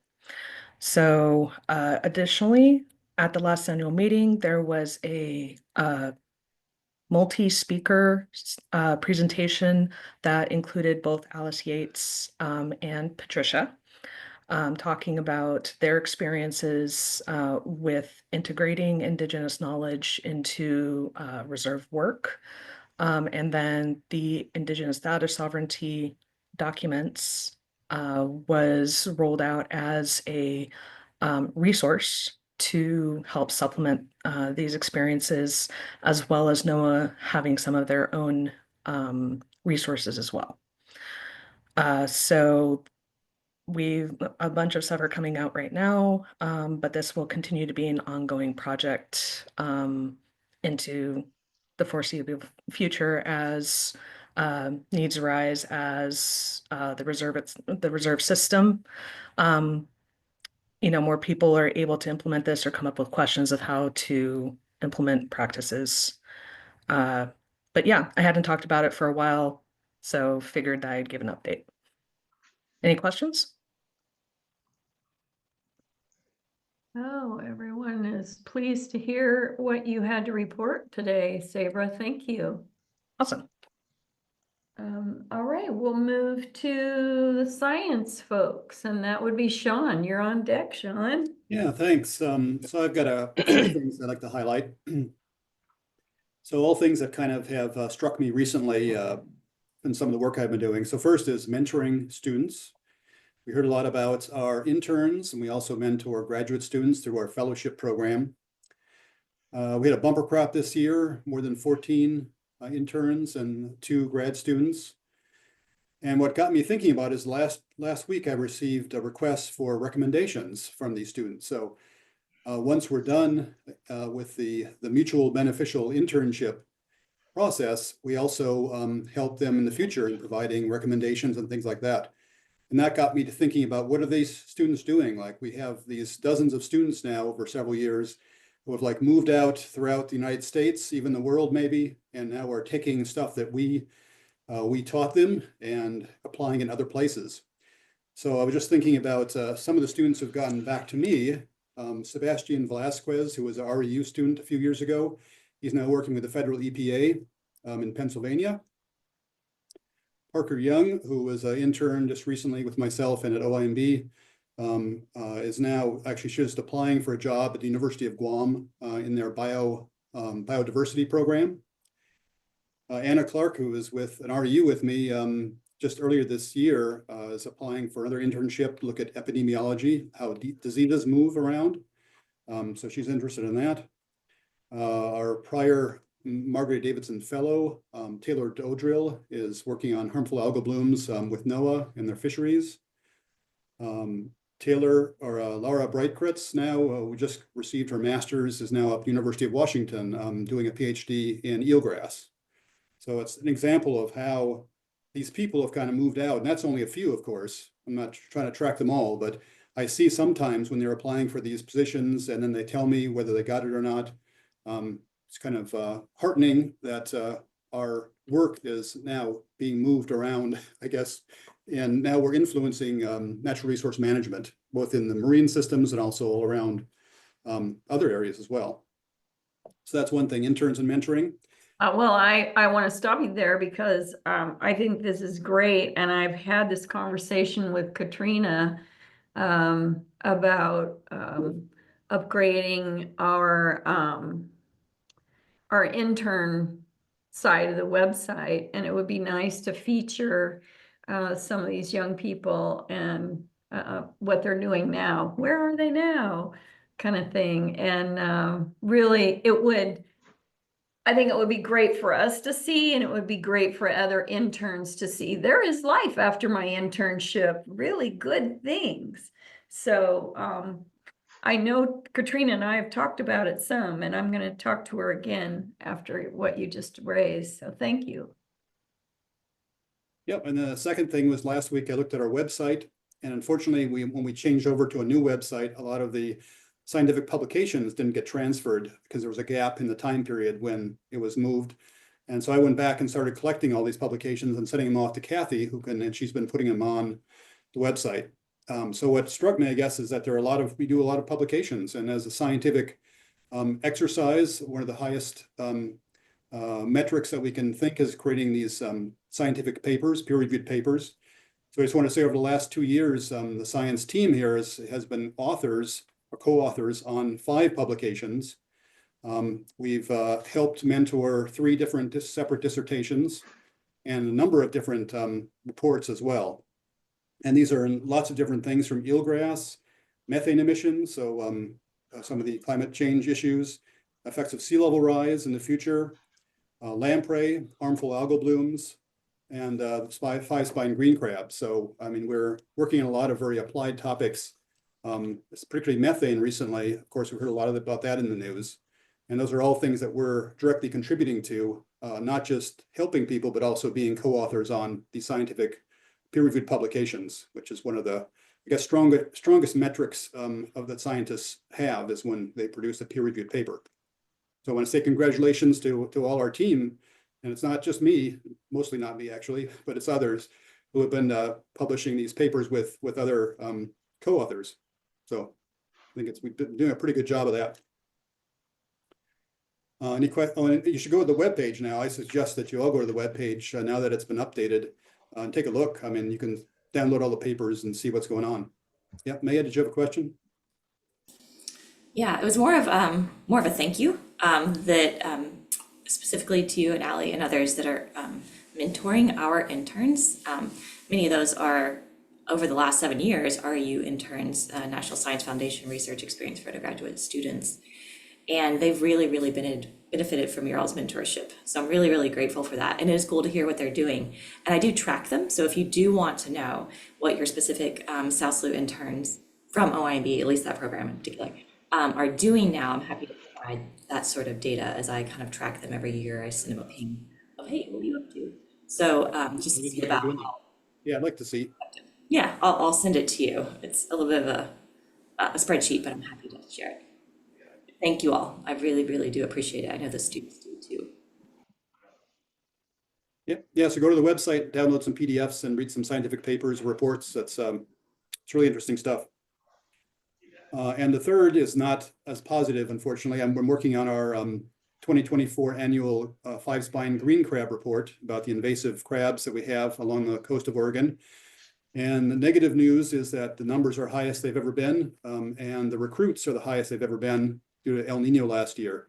And so we expect that those recruits, the young, are now going to be adults next year, and we will see probably a bigger jump next year. So that's, and I'll be finishing that report and sending it out and putting it on the webpage as well. And so you can read that probably in the next few days. And so I've got a meeting teed up with ODFW later this week and to discuss what we're going to do. But I think one of the things I'm working on is a project with Southwestern Oregon Community College, looking at how much work we have to do to remove green crabs to see a difference, a reduction in the numbers in maybe one of the South SLU areas like Joe Slough, which is part of the South SLU complex. So that's what we're going to do. We also have one of our Margaret A. Davidson Fellows, our new one this year, Elizabeth Deal, is working at OIMB, and she's working on her project is looking at the impacts of green crabs on Pacific oysters and our native crabs and shellfish. So hopefully she'll have some more information about that. But meanwhile, we'll see what we can do to start managing the populations if we can, maybe even develop some products from green crabs that might help or incentivize the removal of green crabs more generally. So those are things that are going on, but yeah, look out for that report. And unfortunately, it's not good news this year. No, Sean, they remind me of those quagga and zebra mussels, very aggressive. Really hard once they get established to take care of them. So, and I think there's only so many people who are going to eat them or drink the wine that I've seen. I've seen green crab wine. I've not tasted it. I'm not sure I could, but yeah, I don't know what we're going to do. So look forward to seeing what your research continues to show us. Thanks, and that's it for science. Okay, well, you can read more in the report. I think there are 52 pages of that report that we got in our mail. So please read more in depth. Right now, we're going to turn to Alice to talk about the stewardship program and probably give us an update on Watson. I guess you want an update on Watson. That's okay. It is one of your big projects right now. Yes, I have plenty to update this year. This has been a really exciting year for the Watson project, restoration project, and for just stewardship in general at the reserve. We really completed our main lift for the wetland restoration component of the project. So for those few of you that maybe don't have the big picture, this is a BIL, bipartisan infrastructure law funded project that looks at the whole watershed from ridgetops to estuary in the Wasson Valley in South Sioux Reserve.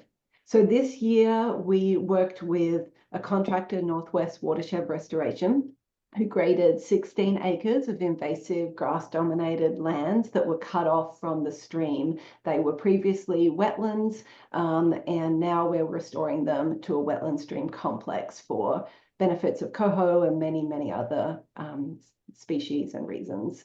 So we graded the land this year and then placed over around 600 large wood pieces across the newly graded earth.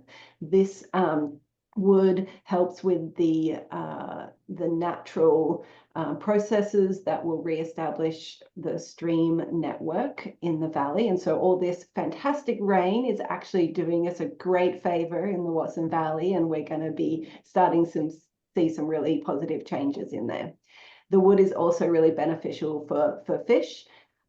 We also had several vertical pieces of wood placed in for perching and nesting habitat to support birds and other species. So it looks really different out there. During this process, we moved around 9,900 fish and amphibians out of the existing channel before we filled it in and spread the water across the floodplain. And that was a mammoth effort. And I'll talk a bit about who helped with that in a second. That sounds like fun. I think people had a lot of fun, but it was also very exhausting and very muddy. Yeah, and also a little bit precarious, I'd be nervous. I just found a lizard in the house yesterday here. The cat was pulling the dog's bed around and looking under it. And I'm like, oh, did the dog have some food? And I lifted it and there was a lizard. So I screamed. My daughter woke up. She said, Mom, it's just a lizard and it's not very big. So I got a glass and, piece of paper and took it outside, but I didn't expect to see a lizard in my house. But you want to make sure they survive. So you want to take great care in the way you handle those fish and amphibians and whatnot. So what I'm hearing is that you would like to help next time we move fish and amphibians. Yes, I would. I wouldn't mind getting mud gear on. It'd be fun. I'd really enjoy it. So in addition to that, we've constructed 13 nurse cribs, which are what we're using to plant tidal forested swamp, which is a habitat type that has largely been lost from Oregon. And so that's part of our restoration project. And then we have ongoing tasks such as planting, building more nurse cribs, ongoing stewardship, weed management, monitoring. And so there are, this big lift happened this summer, but there are still ongoing tasks that we'll be continuing to work on. So I wanted to highlight a couple of things. So there's really heavy involvement with partner organizations. So we have a large advisory team. I'm not going to call out everyone on that team, but I wanted to say that BLM, Bureau of Land Management, has been really exceptional partners this summer. They've contributed a lot of staff time and resources. And so they were on site nearly every day that they did fish salvage. Sorry, getting tongue-tied. They've also installed time-lapse cameras on several trees in the valley. And so we're getting great footage to look at the process through all of the restoration work and how the site changes over time. So that's really exciting to see. The US Fish and Wildlife Service has also been guiding fish salvage and wildlife monitoring, and we're out on site helping out this summer. The US Forest Service provided elevation modeling and maps that guided all of the earth moving work. So that was a huge lift that really helped the project. Coos Watershed Association helped with fish salvage, and they're doing the bulk of the planting this winter. So they've been out spreading seed and planting live stakes in the valley. We've had tribal historic preservation officers from the Coquel Indian tribe and the Confederated Tribes of the Coos Lower Umpqua and Sayuslo Indians, who've been really instrumental in protecting cultural resources in the valley.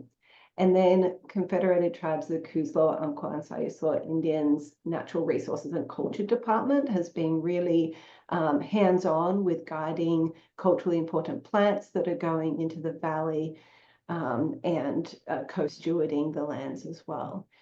And then staff and interns at South Slough this year were just really huge help. So no matter what people's jobs are at the reserve, so many people chipped in and got really muddy and wet and did a fantastic job with fish salvage primarily, but also tracking elevation as the excavators were working in the valley. I wanted to highlight the national attention that we're getting on this project. So the head of NOAA, Dr. Spinrad, came for a site visit and checked out the restoration project. The head of the NERS, Erica Seiden, has also been out, and the head of SSNERR, which is our friends group at the national level, Rebecca Roth, has also been out to visit the restoration project. And each of these visits have been really positive, a lot of great questions, a lot of excitement about this project. And it was highlighted several times at our fall meeting where all of the NERS get together. We got together in Maine this year, so there's a lot of attention and excitement about this project at the national level.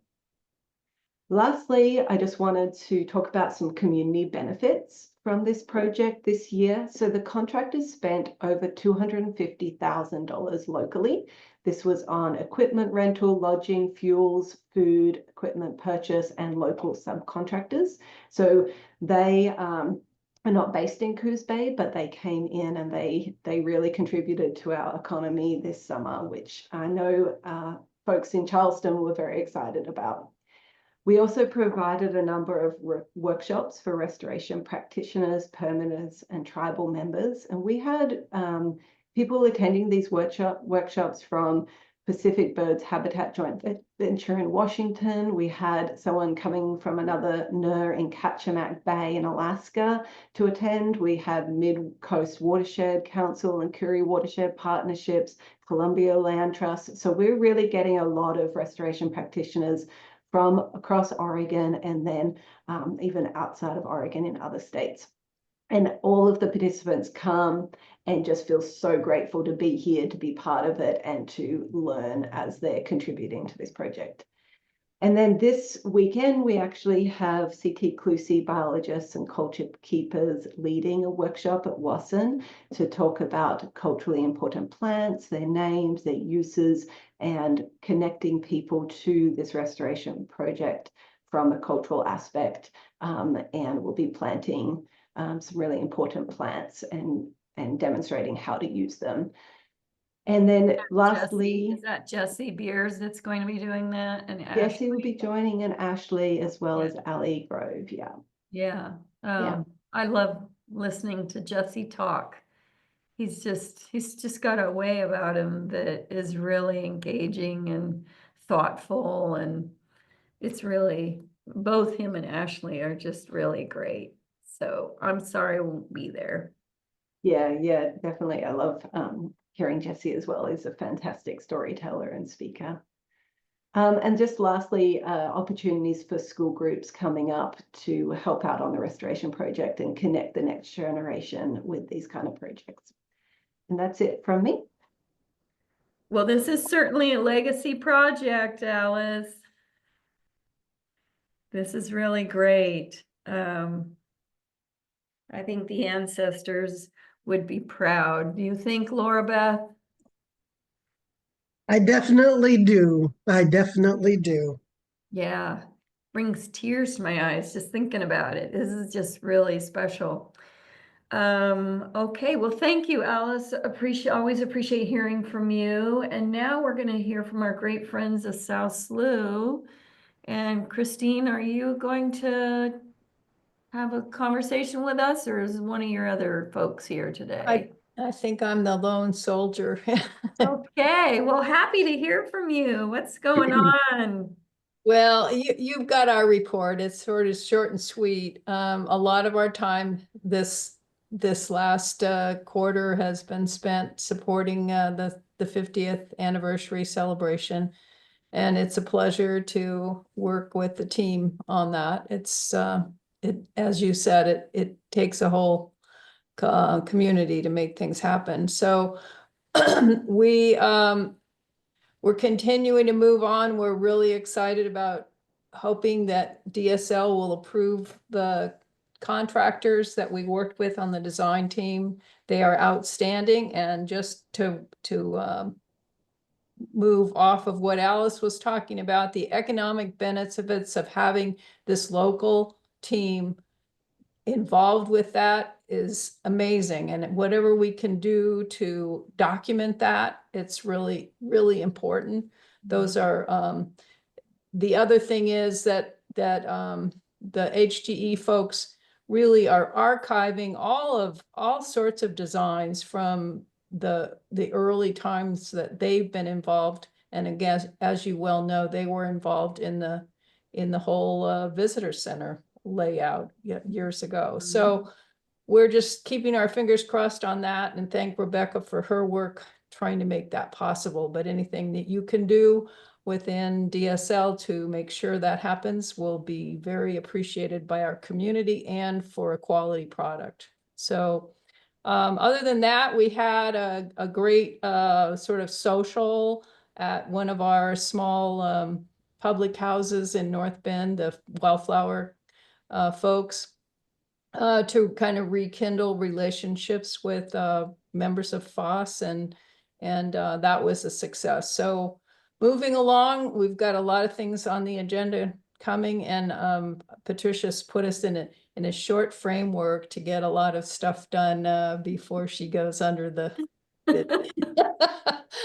under the anesthetic and the bone surgeons. Yeah. Anyway, so that's good enough. And again, looking forward to the new doors. Can't wait to see that. Well, thank you, Christine. It's been great to have FOSS's involvement in this entire year and everything that we do at the South Slough. And in response to what Alice raised and you just raised about the community benefits, that really needs to be focused in our legislative presentation this year. So I will make sure that gets passed along, because that's huge. That's really huge that we can, it does take a whole community, and we are keeping these people employed in their local communities, doing great work for all of us who live here or appreciate the South Slough. Yeah, and the learning environment that's a result of that stays in the community as well. And actually, one of the employees that works for HGE started early career at the reserve. So That's right, I remember that. we're developing a legacy there that just needs to continue. So please, anything you can do, and if you need special letter to the land board or anybody that would support this, please let us know, because we can write those letters for you. All right. All right. Well, when I get off the phone, I'll check with our contracting officer to see what's going on. Patricia, which contracting officer got assigned this task? I believe that, well, for DSL, Michelle continues to help us, Johnson. And then if Rebecca's still on the call, I think it just got reassigned at DAS, but we can. I Okay. haven't heard who the DAS person is going to be yet. It's still pending. So I'll just check in with Michelle. She's it's in good hands if it's with Michelle. So okay, I'll check on that. All right. Well, thank you everyone for your attention today. Our next scheduled meeting is sometime in March of 2025. We haven't picked a date yet. Patricia, did you want to make an effort to do that today? Well, I wanted to offer two things. One is you all could pick the dates for all of 2025 if you'd like. And just to get them on the calendar, or if that's too much, I think the third Thursday is sometimes when you all meet. So if you wanted to just focus on March, but if you all wanted to think about all of 2025, that may not be a bad idea, Vicki, because I know you're going to be retiring in July. Yeah, it might be more difficult because the new director will be coming in July. But you get it on the calendar and they can just change it if they need to. I don't know. It's really up to you all if how you would like to do that. But if it's just March, maybe March 20th would be my recommendation. But okay, can people look at their calendar for March 20 of next year? It's not too far away. That works for me. Are we thinking the same time, 10 a.m.? Yeah. Are you looking at your calendar? Third Thursdays never work for me. Sorry. Oh, well, then we can't do a Thursday. Vicky, unless it's late afternoon. Late afternoon, like after 2 p.m., maybe after 3 p.m. can work on third Thursdays for me. Okay, but mornings are fine other times. Okay. Yeah. Why don't we send out a doodle poll and work on getting some answers that way? Yep. It also looks like March 20th, Vicki, we've got DSL management. I just saw that on there. I didn't see that. Maybe the fourth Thursday could work. It's spring break that month, but yeah, you could. Yeah. Is that spring break? Yeah, yeah. And then, the other thing I need to We'll send out a doodle. Is it's legislative session and our budget hearing is usually sometime in March, which makes it difficult because I'm always here in February and March. The 5-year-old will be 6 in February and the 3-year-old will be 4 in March. So I don't know how it's all going to get managed, but after July 1, I don't care anymore because my time will be my own. We'll follow up with a doodle poll. So yeah, we'll check do your that. emails, folks. Thanks. All right. Well, anything else for the good of the order today? Hearing none, could I have a motion to adjourn? That's not debatable, but we still need to take a motion and get a second. Can Laura Beth, our vice chair, give me a motion? Madam Chair, I move to adjourn. All right. And I need a second. I'll second. Maya's seconding. We had a lot of seconds. Everybody wants to go. It's lunchtime. All right, no discussion on that one. So all those in favor of adjourning this wonderful meeting we had today, say aye. Aye. All right, I'm not gonna take any no's, but if there's a no, let me know. It's, I'm not hearing one. All right, gang, it's been a pleasure to share my day with you, and I look forward to seeing you all soon. Yes. Thank you so much. Good rest of the day, Everybody. guys. Bye. Thank you, everybody. We're adjourned.